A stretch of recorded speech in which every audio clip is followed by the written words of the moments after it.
everyone. My name is Teddy Fikre, and I'm running for Congress to represent Virginia's 8th Congressional District.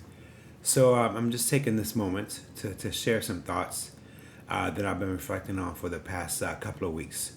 Our nation is headed down into a very slippery slope that is full of peril. Every day it seems like the political discourse is becoming harsher and harsher. The conversations between people are becoming more impossible, where people are feeling less and less safe to share their opinions for fear of getting some type of blowback. This is not conducive to healing. This is not conducive to democracy. What this is conducive for is a country that's spiraling into its own self, into an implosion. Now, this is something that I know and very intimately familiar with.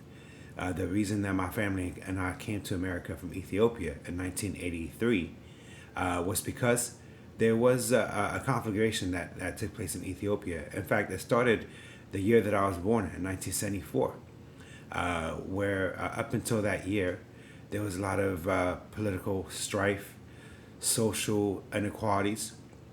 And what eventually happened is that demagogues started leveraging the pains of the people in order to basically take power. And this happens all the time. When frustrations are running high, there's firebrands that come out of nowhere and they start inciting people and pitting neighbor against neighbor, family against family. Next thing you know, it becomes literally victim versus victim. And the only people that thrive in this paradigm are the political class, the people at the very top. But even they don't thrive because they're literally dancing on their own grave in that way. Because the minute that things go from a simmering tension to an all-out conflict, everyone becomes imperiled. Not even the richest person can feel secure when the masses are either beset by violence or abject hopelessness and poverty. And so that became the catalyst for the reason that my family and I immigrated to America. We sought shelter in the freest land of them all. But yet here we are 40 years later, going on 40 years later, and I'm seeing the embers that eventually consumed Ethiopia, where a couple of years after I was born, 500,000 lost their lives. 500,000 Ethiopians within a couple of years. What seemed impossible, for those who don't know, Ethiopia is a nation that's been in existence or an empire that's been in existence for 3,000 years, intact. And never have we witnessed that level of bloodshed. But yet, what seemed impossible became glaringly and horrifically, and not only possible, became a reality. And so here we are in America, where we're seeing the kind of and by the way, this is not something that was impossible. In America, it already happened. In the 1860s, a civil war happened, and now there's people in the news and in the political class who are literally talking about the potential for another civil war. But the problem is, as they're warning about it, they're stoking the flames concurrently. Because the reason that we're potentially headed down that path, is because yet again people are feeling hopeless. Poverty has become the new normal. Well, the wealth of this country is being hoarded by a few, and hopelessness is being socialized to the rest. It doesn't have to be this way. And for me, that's the reason I felt compelled to run for Congress. It's not to be another politician. To be honest with you, I've come to detest politics because I see politics for what it is. It's the nefarious art of pitting people against each other, of creating us versus them, of creating of fostering a sense of tribalism for the sake of political opportunism, and that is not what we need. What we need is to understand our common humanity. This is not. I had a conversation yesterday. I drive Uber part time. And that's part of the reason, by the way, why I feel compelled to run as well. I feel that the voice of the average American is being excluded from the political process. We had when the founders of this country created the upper house and the lower house of Congress, the Senate and the House of Representatives, especially the House of Representatives, supposed to represent the people, as in resemble the people. They experience not only in terms of the looks, but the experience, the lived experiences of people. Yet here we are, where Congress has become essentially a country club for the well-to-do. And what we get, the rest of us, is lip service to justice, while money's being transferred upward. Now, this is not in any way to feed into the us versus them divide. Like I say, I'm arriving at this place where I began to realize that the only way that we could course correct as Americans, truly as human beings, is if we get rid of this notion of us versus them. The truth of it is, whether it's Bezos or a homeless person on the streets and everyone in between, humanity is interconnected. The only way that we could advance and justice and stand up for equality of opportunity for all and realize that we're all in this together is to realize that we're all in this together. So you can't exclude anyone. I get it. It's very easy to be mad at certain people, but the truth of it is, all of us have a hand in the current the status quo, the current paradigm of consuming ourselves into almost extinction. Instead of living as one with nature and amongst ourselves, and having a sense of shared responsibility, all of us are kind of not to collectively judge, but I'm sure there's a lot of people that are out there that are trying to to live within a certain modicum of responsibility for this earth and to each other. But for the most part, I know I do. When I first graduated from college, my first job I was making $36,000, and every year after that I started making more and more money. And in fact, when I first graduated from college, my first hope was to make six figures. I thought, once I make six figures, I'll be good to go. And yet I kept creeping closer and closer to that mark. And yet at every turn, well, I started with an efficiency for an apartment, became a one bedroom, then one half bedroom, then a pretty nice apartment complex in Falls Church. So the more money that I made, the more my bills kept going up. And this is essentially what all of us are kind of, in a way, tied into this capital system where we feel that we need to consume more in order to attain more. But those things become possessions. So they're called possessions for a reason. So part of what we need to do, I think, I humbly submit, is to kind of realize that true happiness does not just come by consuming. It's by giving to others, by sharing a community, by having a common just conversations with people. This is what the essence of being a human being was for the longest time, for thousands, tens of thousands, maybe even hundreds of thousands of years. What it meant to be a human being was to have a sense of community, conversations with people, looking at people's faces, and even psychologists have understood that when people smile, it creates a sense of relief for us as well. It's a form of therapy when we see each other's face and we have conversations and we smile. We're getting away from that. We're becoming more and more so isolated, and in the process, we're consuming ourselves into depression and hopelessness. And whether that consumption is food, the things that we keep buying. So in this way, we're kind of in the same paradigm as Bezos. I always thought, why is it someone like Bezos or Gates or Zuckerberg who have billions yet want more? Same reason that we want more. So we had to have the hard conversations amongst ourselves as well. And if we're going to actually create a new way forward, is to change within as much as we demand change from without. Mahatma Gandhi once says that we need to be the change that we need to see. So that's what I'm dedicating myself to. As I'm a very unconventional politician in that way, if you even call me a politician. I'm not out here to present a 10-point plan, to talk about the details of policies. I mean, I could do that.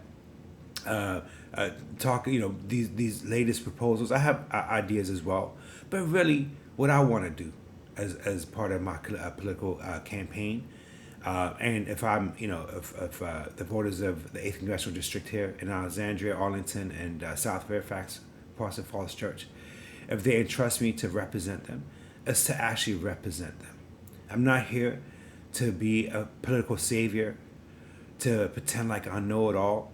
What people wanted more than anything else is to be heard, for their frustrations to be expressed in Congress, within the halls of power, and to have their hopes, expressed, and to have their frustrations felt. And that's what, as a person who's working two jobs, first generation immigrant who understands it, like I say this all the time, I don't have to feel your pain. I live your reality. I live your struggles. And that for me is the basic premise of my campaign. It's not, I'm not, if my hope was to become just another politician, I would have ran either as a Democrat or Republican. Or if my hope was to climb the political circles, I would sign up with one campaign or the other.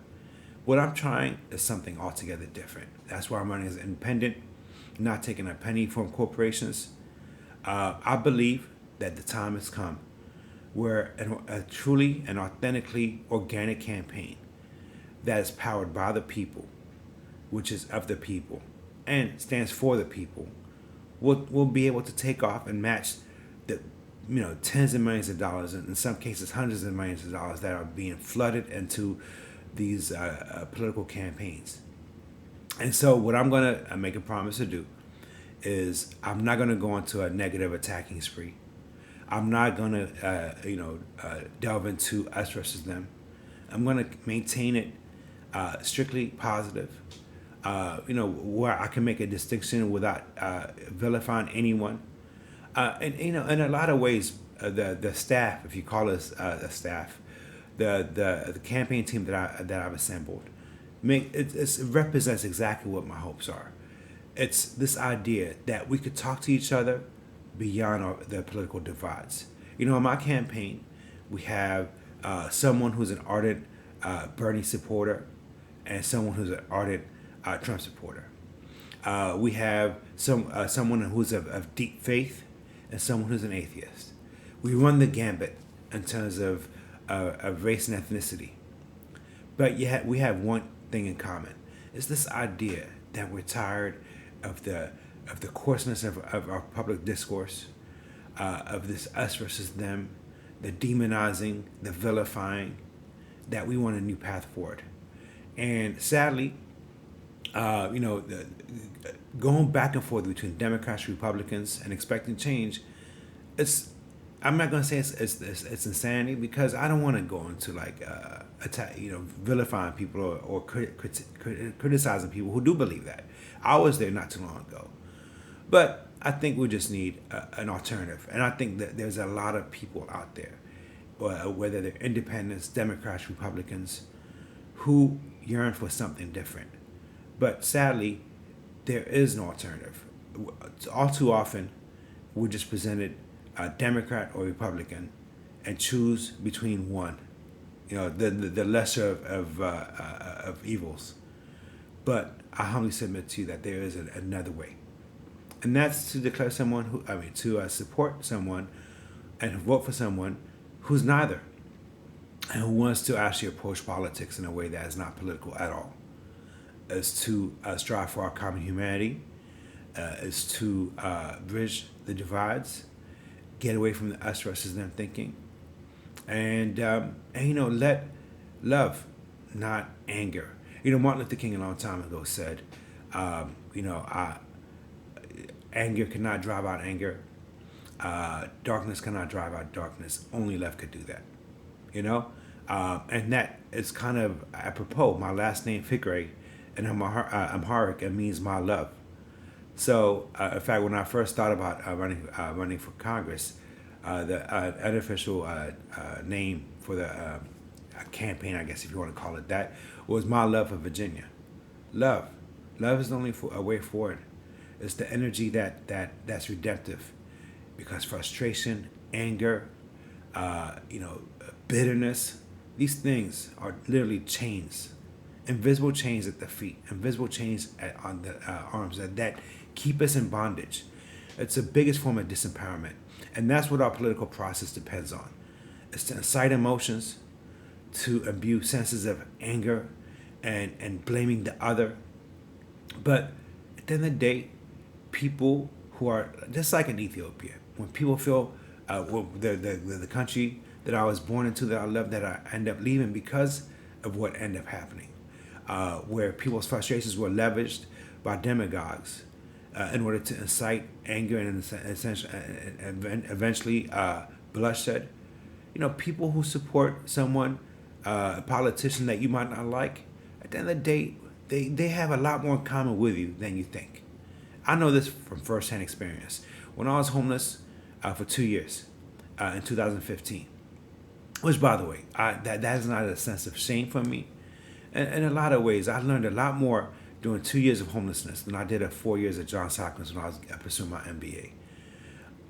One day I sat down. I tell this story quite frequently. There was a white guy that was at the same homeless shelter. Was at the Greenville Rescue Mission in Greenville, South Carolina. And the first couple of days, he kept looking at me as if he had ill intentions. So I was, at that time I was angry. Nobody likes to be homeless. And so I felt bitter at the world. So I was almost looking for an excuse to be confrontational with him back. But one day I see him walking outside. Back then I used to smoke cigarettes. And he's walking around looking for used cigarette butts. And that level of, it just humanized him. Instead of being angry at him, I just felt a sense of remorse and just, I don't know, not pity, but sadness for him. It's almost like the sadness or the anger for my own for my own situation went away, and I just looked at another human being looking for used cigarettes, and saw the hopelessness that maybe he had. So I offered him a cigarette, whole cigarette that was not used, obviously. So he took it, and that moment of, I guess, compassion or kindness, although giving someone a cigarette these days, in hindsight, might not necessarily be the kindest thing. But, at that time. So he took it, said thank you, and sat down next to me, and then we started having a conversation. I told him about, the struggles of being an immigrant, the struggles of my dad who had to work 3 or 4 jobs, missing him, the pains that my mom went through, the experiences I went through, the pains that I still harbor to that day, about seeing my dad essentially take his last breath in front of me. Just all these things that I just shared with him. And at that exact moment, he apologized. And he told me that he's being the KKK and that he hated black people because his sister used to date black guys when he was a teenager. But that he never really had a conversation with a black guy. And he apologized. Now, who knows? Maybe that was just a moment in time, or maybe that changed him, that the conversation changed him. But whatever it is, I know had I chosen to be confrontational, to respond to his, kind of energy, dark energies, if you want to call it that, or anger, or whatever type of negative energies that he had towards me, with the same, it would have fortified or amplified whatever feelings of rancor that he had about me without even knowing me. But because I chose to do the opposite, he also changed, and we are able to actually befriend each other. This is what America needs. It's not to vilify, but to empathize. It's not to to stoke anger and pit people against each other, but to understand the commonalities of our pains and the commonalities of our hopes. And that, to me, is the reason why I'm running for Congress and why I'm hoping that people, eventually gravitate towards this campaign as well. I'm invited to a debate on Tuesday, September the 6th. It's hosted by the Arlington Civic Federation. And on one side or the other, Republican or Democrat, I'm pretty sure it's going to be the same conversation we've had for years, decades, if not centuries. It's to view the grandness of this world through the narrow lens of our differences. I'm going to speak about the commonalities of our human experiences. And so that's the message. That's the message of Fikre for Virginia. It's not to look at each other's differences as a source of antagonism. It's not to view each other as foes who need to be conquered, but allies in a common walk and a common struggle. So if you want to find out more about the campaign, you can go to www.fikre, that's F as in Frank, IKRE, number 4, VA as in Victor, alpha.com. You'll see the website at the bottom, at the top right as well. Go to the website, find out more about the campaign. We have 2 months to kind of make something that seems impossible, very much possibility. For me as a person of faith, I'm recording this on Sunday. Sometimes God chooses the feeble in order to do something that's astonishing. So in that way, it's like David and Goliath. We're in a political process where I'm facing Goliath, opponents. For me, I have faith that the merit of ideas and the ability to actually talk to our common humanity could more than match the millions, if not tens of millions of dollars that's being poured into the campaign coffers of my opponents. So, with that said, I always close it out with this song by the Supremes. It's called "Can't Hurry Love." Love is the root source of being able to redeem our path forward. We've tried anger, we've tried vilification, we've tried otherizing. It doesn't work.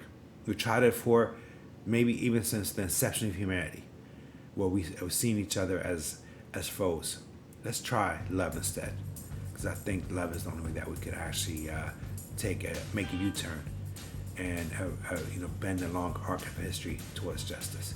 Thank you and have a blessed day.